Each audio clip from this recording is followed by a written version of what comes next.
Identity politics, or known to some as wokeism, is a fundamentally Marxist ideology based on the redistribution of power from the privileged to the powerless. The queer movement advocates for the dismantling of heteronormative and cisnormative structures to a more inclusive model. Yet with a few touch-ups here and there, it's been used to serve bourgeois society yet again. Unpacking rainbow washing means you have to grasp the queer movement. From James Baldwin to Jeffree Star, a growing number of people have begun to validate the queer identity, seeing it as truly intrinsic and immutable. This has obviously led to an ever-rising acceptance and celebration of queer people in society. As more people are re-educated on systemic privilege and biases, people are keen on showing their solidarity with the LGBT community, and queer people themselves are keen on expressing their identity. Clothing is more than just the fabric on our backs, and the fashion industry thrives on the basis that clothing communicates messages about people. Think of brands like Vans. When you think of someone who wears Vans, you're picturing someone who's hip, urban, and a skateboarding enthusiast. Or perhaps think of YSL. Someone who wears YSL often carries this image of being polished, wealthy, and classy.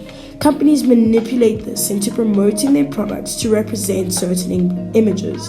Nike's Pride sneakers are said to represent being a proud advocate of the LGBTQ+ community, and consumers buy into this marketing and purchase these shoes.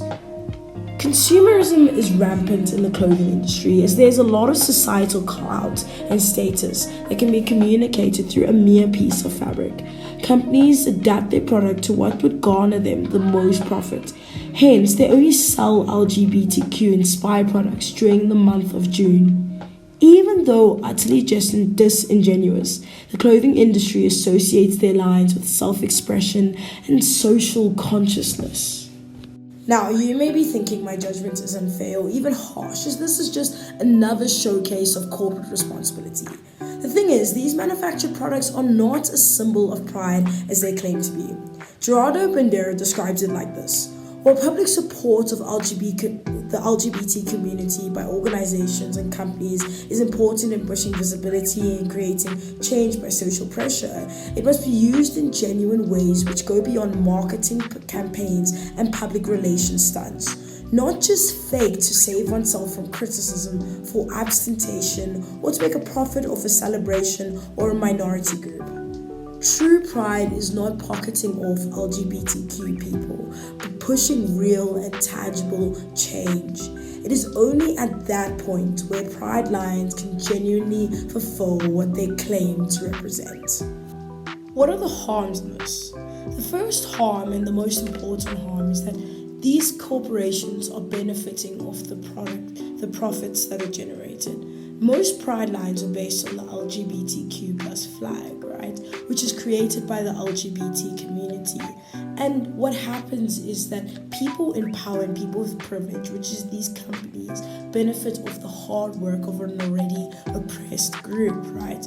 Another harm is that these companies don't actually advocate genuine change. They make the pride lines, and that's where it ends, right? And they make it acceptable within society to be a superficial ally of the community.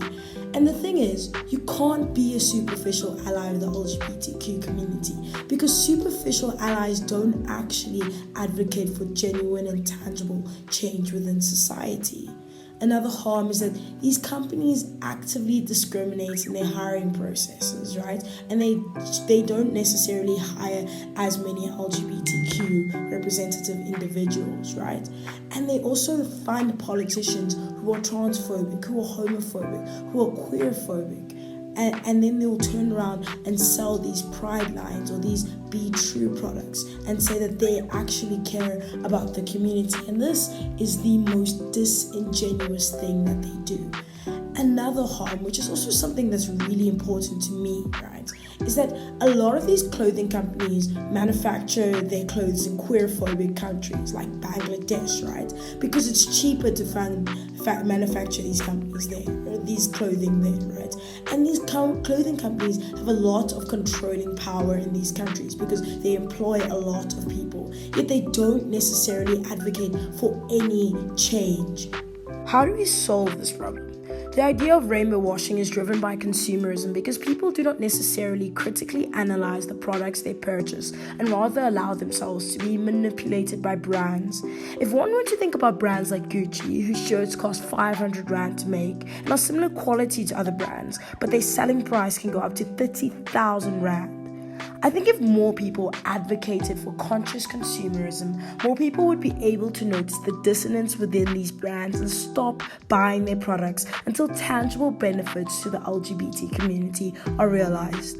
Government can intervene in this situation as they can create legislation for public companies to publish how much turnover from pride-inspired clothing will actually go towards disenfranchised queer people. In this way, more people will actually be able to see for themselves how disingenuous this movement is and how these brands have falsely manipulated them. Big brands play a crucial role as they can allocate profits back to queer communities. Converse has started to do this and chosen to give 10% of realized profits to queer NPOs. Businesses will always continue harmful practices so long as there are multiple consumers willing to buy their products. This is why businesses like Shein continue to succeed despite using child labor. This means I hold an important role in becoming the change I want to see because I hold power as a consumer and as someone who benefits from these discriminatory structures in place within society. I can help dismantle these structures by not subscribing to them. This also means not subscribing to policies and businesses that do not actually support change because it's an unfortunate truth that privileged people will always be listened to instead of the suffering LGBTQ plus community, right?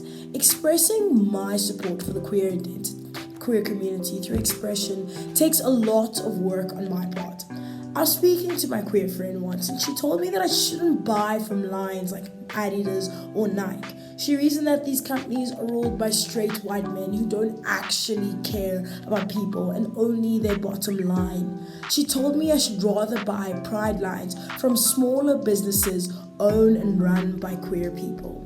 She recommended Simple Gay Apparel and Tomboy X, which are American brands but ship worldwide, as alternatives to big businesses because queer people are actively benefiting because they're shareholders and are in the management body of these companies.